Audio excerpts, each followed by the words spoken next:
Buenas, amigos e amigas do AgroConnection, estamos de volta com mais um vídeo semanal para falar sobre a safra americana. E como a gente fala lá no nosso podcast, vale lembrar que o AgroConnection é a plataforma que te conecta com o mundo agro. Bom, antes da gente mergulhar nas últimas informações sobre a safra de soja e de milho aqui nos Estados Unidos, eu vou pedir para vocês soltarem o dedo no like e se ainda não for inscrito, bora se inscrever no canal. Bora lá? Solta a vinheta!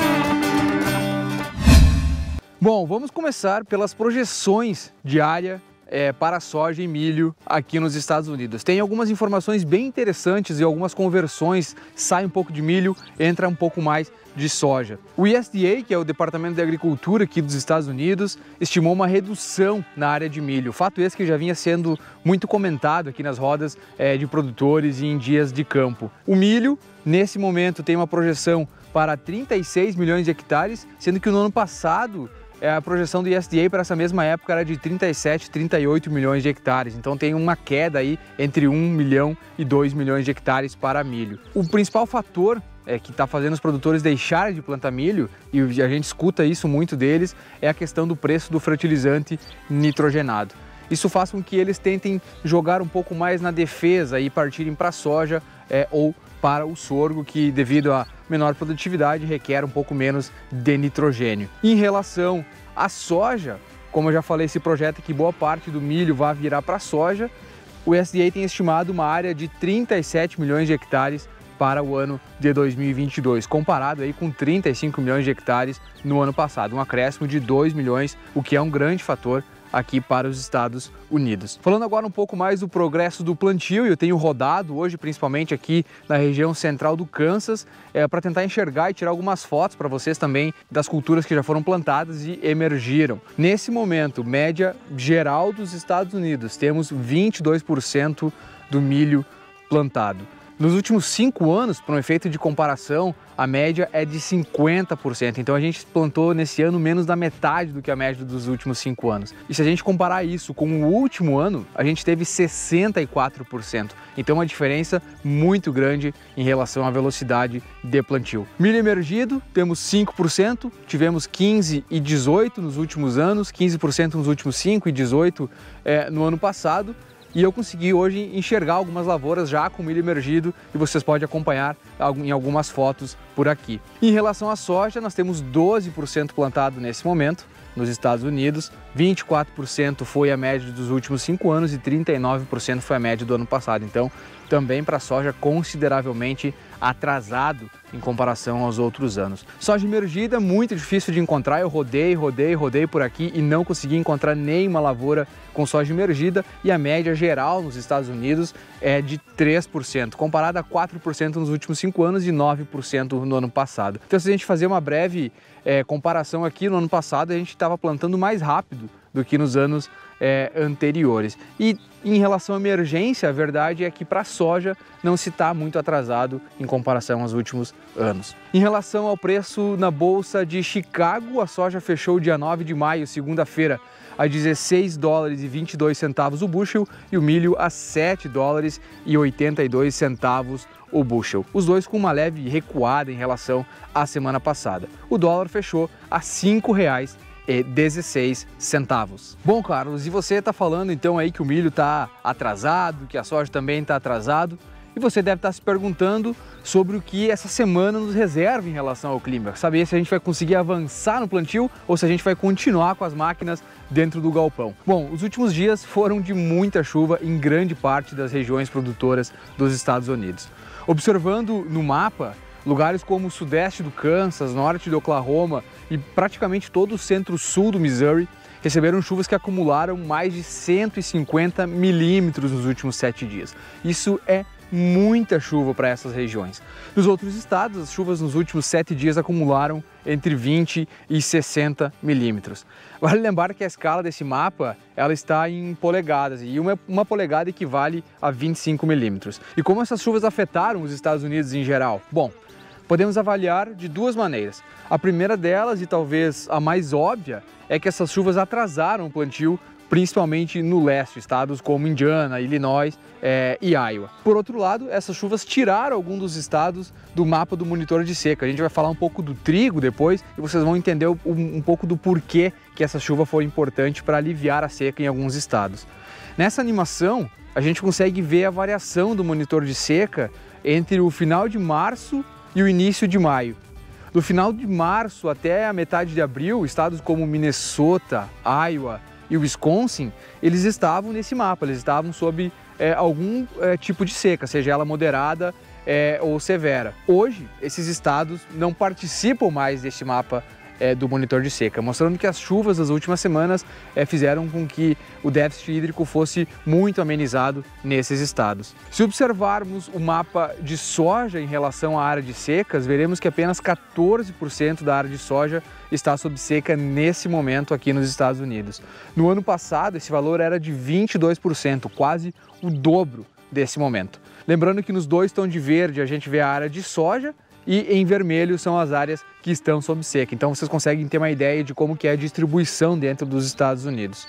Um outro ponto que a gente pode observar, comparando o mapa de 2021 e 2022, é que as áreas que estão sob seca nesse ano são diferentes das áreas que estavam sob seca no ano passado. Em 2021, os estados da região dos Grandes Lagos, como Wisconsin, Minnesota, o norte de Iowa e também a Dakota do Sul e do Norte, estavam sofrendo com estiagem. A gente falou muito sobre isso, a gente trouxe fotos, vídeos dessas regiões, mostrando que a situação por lá estava muito complicada. Porém, em 2022, essas regiões estão recebendo boas chuvas. Nesse ano, as áreas mais secas estão no oeste do Kansas, parte da Dakota do Sul, praticamente toda ela, na verdade, e todo o estado de Nebraska. Vale ressaltar que todos esses lugares receberam boas chuvas nos últimos dias, então é importante que a gente aguarde para tirar algumas conclusões sobre esses estados, visto que no próximo relatório do monitor de seca do USDA, talvez esses estados estejam numa situação muito melhor. A tendência é que agora, a partir do meio dessa semana, praticamente todo os Estados Unidos esteja plantando soja e milho, praticamente quase 24 horas por dia. Os produtores eles vão esperar provavelmente a segunda-feira, que já passou, a terça-feira, a quarta, e aí provavelmente talvez na quarta-feira à tarde, já na quinta-feira, sexta, sábado e domingo, as máquinas estejam na lavoura 24 horas por dia. Como já comentamos, os estados do leste do país, como Indiana, Illinois e Iowa, estão significativamente atrasados no plantio devido às últimas chuvas recebidas, e a previsão dessa semana é de tempo quente e úmido em quase todo o cinturão do milho. Algumas lavouras ainda bem molhadas no leste, mas finalmente os produtores vão conseguir entrar com força total para o plantio. Em relação à previsão de chuva para esses próximos dias, a gente pode ver nesse mapa que tem chuva prevista para as planícies do norte, como Dakota do Norte e Minnesota, então onde estava chovendo bem vai continuar chovendo. E no mais, pancadas isoladas devem ocorrer em alguns estados do meio oeste, mas nada aí que ultrapasse os 10 milímetros e venha prejudicar de forma efetiva o plantio nessas áreas. Uma coisa interessante que a gente observa muito, e aqui vocês podem ver algumas fotos de triticale, que é utilizada muito como uma planta de cobertura aqui nos Estados Unidos, principalmente antes de soja, e essas plantas têm ajudado muito na infiltração de água no solo e também reduzindo a umidade, porque essas plantas elas tiram água do solo para elas, crescimento de biomassa. Isso faz com que o processo de plantio possa ser acelerado em áreas que estavam muito molhadas. Um fator que a gente sabe que já foi agronomicamente muito explicado em todo o mundo praticamente é a relação do plantio direto, plantio de cobertura com a estrutura de solo.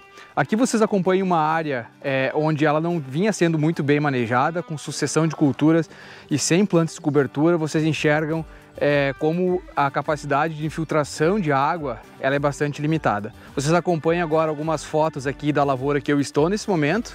Eu sei que essa lavoura ela vem sendo manejada com plantio direto por mais de 30 anos, mix de plantas de cobertura por mais de 30 anos, um produtor muito conceituado aqui no estado do Kansas, inclusive é um produtor que a gente sabe que é amigo do Dirceu Gassi. Em matéria orgânica dele aqui nos primeiros 5, 8 centímetros varia de 6 até 8%, é um produtor que a gente tem trabalhado com o uso do nitrogênio dessa matéria orgânica para reduzir a aplicação de nitrogênio sintético, como ureia, por exemplo, e ficar monitorando a flutuação da matéria orgânica para entender como que a gente pode usar isso como fonte de nitrogênio. E aqui um pouco desse solo. A estrutura dele, a gente vê que é um solo muito bem estruturado, com bastante raízes. É um solo escuro, obviamente, pelo teor de matéria orgânica que ele tem, muito diferente do solo que vocês viram na foto anteriormente. Então, salientando aqui, além de trazer informações sobre a safra americana, sempre relembrando a importância da saúde do solo, da estrutura do solo, para que essa água possa infiltrar e que não se tenha escoamento superficial e que todo o adubo aí que você vem colocando vá parar lá na lavoura do vizinho. Antes agora a gente transferir para o resto do pessoal da AgroConnection, vamos falar um pouco da situação do trigo por aqui. Com o problema geopolítico entre Ucrânia, entre a Rússia e Estados Unidos entrou no meio, a gente sabe que o trigo se tornou uma commodity, já era importante, muito mais importante no atual cenário. E o Kansas é um dos principais produtores, aqui onde eu estou, de trigo de inverno dos Estados Unidos. Se eu pudesse resumir numa frase para vocês, eu diria que tá alto para carpir, tá baixo para roçar e tá molhado para queimar. Situação muito complicada para a maioria dos produtores aqui no meio oeste americano, e a gente pode dividir isso em 3 cenários. O primeiro deles, produtores que plantaram ano passado trigo no cedo, teve lá por setembro, teve uma boa umidade para poder plantar, o trigo se desenvolveu bem, porém depois começou a seca. Produtores que plantaram o trigo em outubro estão sofrendo da mesma situação, pouquíssima chuva, estava muito seco nas regiões mais ao oeste aqui dos Estados Unidos, aonde se planta o trigo. Mesmo depois dessas chuvas que ocorreram nas últimas semanas, o déficit hídrico ainda é grande em muitos desses locais. Segundo problema, então, primeiro foi seca. Segundo problema, foi uma primavera muito fria. Eu comentei no vídeo da semana passada sobre como as plantas de cobertura aqui sofreram com o seu desenvolvimento, produzindo pouca biomassa, porque a gente teve uma primavera mais fria. Isso também aconteceu com o trigo. Isso fez com que a fenologia do trigo estivesse um pouco atrasada. E agora, indo para o terceiro cenário, onde a gente recebeu as chuvas. Qual que é o problema? Tá muito quente, mas muito quente aqui no Kansas e no centro-oeste americano nesse momento. A gente tem temperaturas de 35, 37, vai chegar até 38 graus no decorrer dessa semana. Inclusive eu tô torrando aqui no sol. E obviamente essas altas temperaturas elas podem fazer que o trigo, que nesse momento na sua grande maioria está no estágio de floração, façam com que essas flores elas sejam abortadas e aí a produtividade seja bem menor. A verdade é que esse é o período crítico, como a gente gosta de falar, para o trigo, onde a maior parte do potencial produtivo é definido, e esse calor com certeza tende a atrapalhar. Informação extraoficial, eu sei que em Oklahoma foi feito um crop tour, eu estive conversando com o professor Rômulo Lolato aqui da Universidade do Kansas,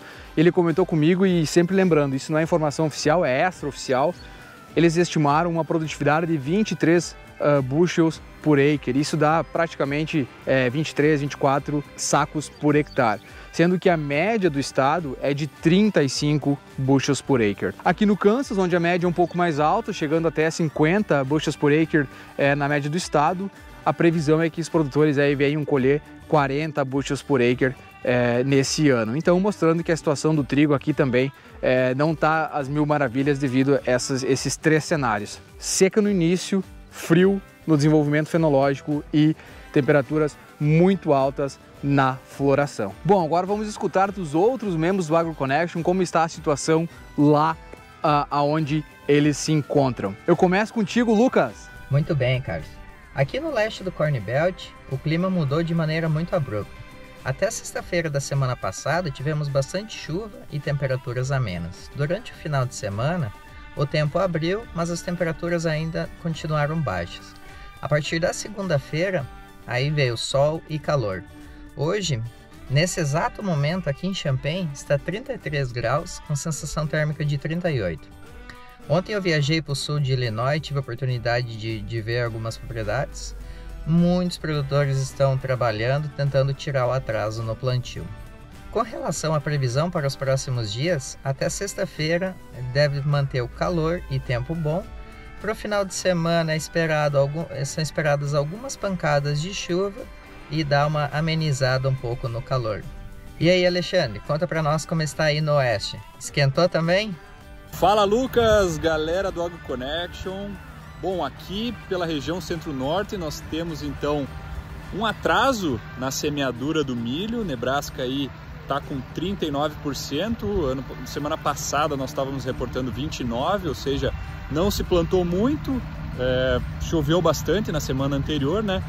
Dakota do Sul e do Norte também bem atrasados, especialmente se a gente comparar com a média dos últimos 5 anos. E também o ano passado, que foi um ano bem atípico, onde os produtores puderam plantar cedo, terminar o plantio mais cedo, enfim. Bom, e para a soja não é muito diferente. Aqui em Nebraska nós já temos 28%, então a soja está bem perto aí do milho, né, com relação à quantidade de área plantada. Atrasado também, assim como as Dakotas, que estão bem atrasadas. Bom, o relato que a gente tem aqui de Nebraska, hoje está um dia muito bom, inclusive, né? Estamos plantando bastante. Olha lá o bicho velho, tá dando uma descansada hoje, está trabalhando bastante. Aqui em Nebraska, condições muito boas, plantando bastante. Choveu, como eu disse, semana passada, mas o solo secou relativamente rápido, né? Nós tivemos uns 2 dias de vento e umas temperaturas mais altas que facilitaram esse processo de evaporação e também de infiltração da água no solo. Coisa que não está acontecendo pelas Dakotas, viu? É o relato que a gente recebe, e aqui eu gostaria de dar o crédito para o Leandro Bortolom, que é especialista na universidade lá da Dakota do Norte, ele é Cropping System Specialist, e por lá a coisa tá difícil. O solo está bem úmido, né? Como eu falei na semana anterior, Dakota do Norte especialmente recebeu muita neve e tem chovido, então o frio da primavera congelou o solo, isso é um fator normal, só que aparentemente tem uma camada do solo mais profunda que não descongelou, então essa chuva ela não consegue infiltrar no solo, fazendo com que tenha esse processo demorado de drenagem e infiltração da água no solo. E isso, pessoal, está afetando bastante o plantio do trigo de primavera. Lá na Dakota do Norte se usa muito, além do trigo de inverno, o trigo de primavera, que é plantado nessa época, né? Final de abril, início de maio. E a janela é curta, por se tratar de latitudes mais altas, né? Maiores. A janela aí vai até o final de maio e o cerco está apertando, né? A gente vai chegando aí para meados de maio, o produtor não consegue entrar na lavoura, então já tem relatos de alguns produtores trocando esse trigo por soja, milho, canola, porque a data, né, o cutting off, que seria a data limite para plantar o trigo, está chegando aí.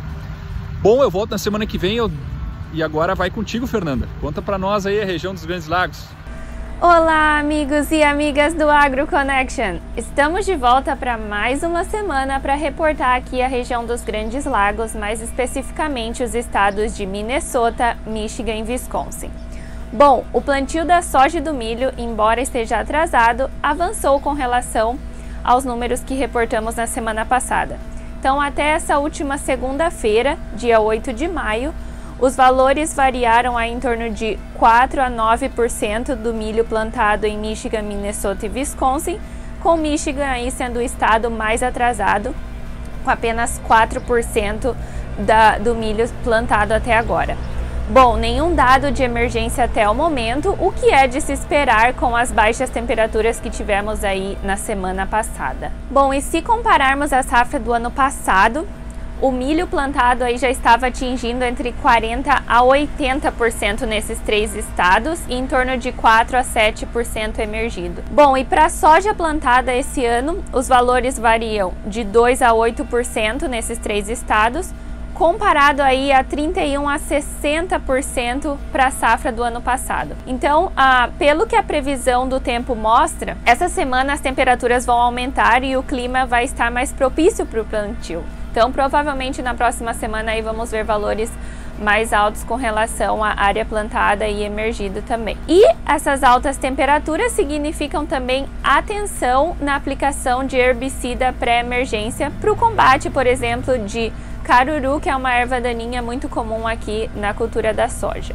E como estamos falando de uma safra que está começando bem atípica esse ano, eu quero trazer aqui informações de um estudo de longa duração, 35 anos de coleta de dados, que foi realizado pela Universidade de Wisconsin. Bom, esse estudo, pessoal, teve como objetivo avaliar o efeito da rotação soja e milho na produtividade do milho em anos atípicos, ou seja, quando os padrões de chuva e acúmulos de unidade de calor fugiram da média, que é bem o que a gente está observando aqui no começo da safra desse ano. Bom, pessoal, e o que esse estudo de 35 anos mostrou é que rotações de cultura sempre maximiza o rendimento de grão de milho se a gente compara aí com o plantio contínuo de milho. Então, aqui esse estudo comparando soja e milho versus só milho na mesma área.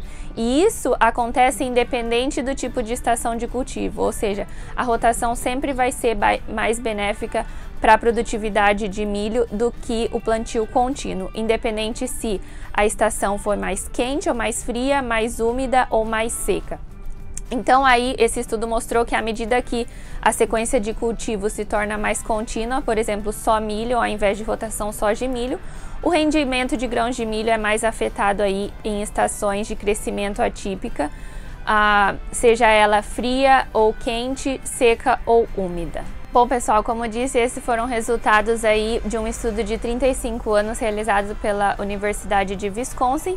E nas próximas semanas vou procurar aqui trazer outros estudos que estão sendo realizados aqui na região dos Grandes Lagos em relação a práticas de manejo. Bom, agora é com você, Carlos. Conta pra gente como está a situação aí na região do Kansas. Muito bom, e agora voltando aqui para o estado do Kansas, onde eu falo sobre Kansas, Missouri e Iowa. Em relação ao milho plantado aqui, a gente tem 46% em comparação com 50% da média dos últimos 5 anos, então muito próximo aí dessa média. Como eu já falei nos últimos vídeos, o Kansas ele vinha sofrendo com uma leve seca, então o solo estava mais seco, os produtores conseguiram seguir plantando. Em relação ao Missouri, tem 32% do milho já plantado, e aí sim uma diferença muito grande em comparação aos 67% que estavam plantados nos últimos 5 anos, e Iowa 14% do milho plantado em comparação a 63% nos outros anos. Uma diferença muito grande nesses estados que ficam aí mais no leste do cinturão do milho. Em relação ao milho emergido, 17% no Kansas, 10% no Missouri e 0% em Iowa, só demonstrando e ratificando aquele atraso que a gente tem comentado bastante. Em relação à soja, no Kansas temos 16% dela já plantada, no Missouri 7% e em Iowa também 7%. O Kansas está adiantado em relação ao ano passado, o que é uma novidade aqui para vocês. Nesses últimos dias o Kansas conseguiu avançar bem. O Missouri tinha 14 nos últimos anos, comparado a 7, e Iowa tinha 34, comparado a 7, também bem atrasado. Soja emergida, praticamente nada, como eu mesmo falei, não encontrei nenhuma soja emergida aqui nas lavouras da região. Kansas, Missouri e Iowa, Kansas e Missouri com 1%, Iowa com 0%.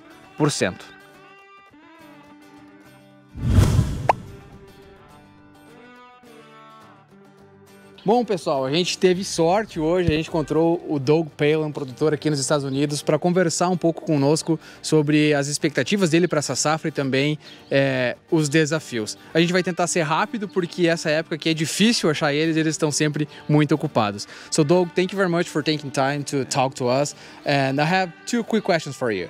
The first one is, what are the challenges for this growing season, what you have been facing right now, and also what are your perspectives for the coming season? Okay. Yeah, the challenges right now, we were unseasonably dry. Like, we were very, very dry through the winter. Fortunately, we just got some moisture, some timely moisture here just recently, so things are warming up and taking off. So we currently we'd put some oats in early. Seasonally, and then but haven't done any corn or beans or sorghum of our own yet, but we're just getting started for that. So we'll as far as the year, again, we're going to be behind, but most of our moisture comes in the summer, so hopefully we can catch up. So one more quick question for you is, with the high prices in nitrogen fertilizers, so are you planning to increase soybean area or decrease corn areas? Yeah, fertilizer prices are extraordinarily high, of course, everyone knows. I didn't make a significant change in the crop rotation. We try to stick pretty tight to that, so nothing here, but there's some of that across the states, yeah. Sounds good. Well, thank you very much. I know you're super busy planting corn and soybean in the next coming weeks. E vocês, nossos amigos do Brasil, isso é o AgroConnection. A gente leva informações para vocês direto do campo, com informações do USDA, mas também com informações direto do produtor. Bom, eu vou ficando por aqui com a cabeça já torrada desse sol do Kansas. Vale lembrar que na semana que vem a gente não terá o vídeo do Agro Connection por motivos extraoficiais que vocês vão poder acompanhar talvez aí nas redes sociais do Agro Connection, lá no nosso Instagram, @oagroconnection. Então a gente vai pular a semana que vem e volta depois com toda a força. Se vocês gostam desses nossos vídeos, não esqueça de deixar o seu like, não se esqueça de se inscrever no canal. Isso nos motiva a continuar trazendo mais informações para vocês e também faz com que o YouTube entenda que vocês querem essa informação e aí ela aparece mais fácil lá na sua telinha. Não se esqueça de nos seguir nas redes sociais, Instagram @oagroconnection. Nós também temos lá o nosso podcast no Spotify com entrevistas muito boas, inclusive a gente acabou de largar um episódio com o Jordão com muita informação boa de como foi a safra brasileira e quais são as perspectivas agora para a próxima safra nesses anos de 21, 22 e 23. Eu vou ficando por aqui e stay tuned!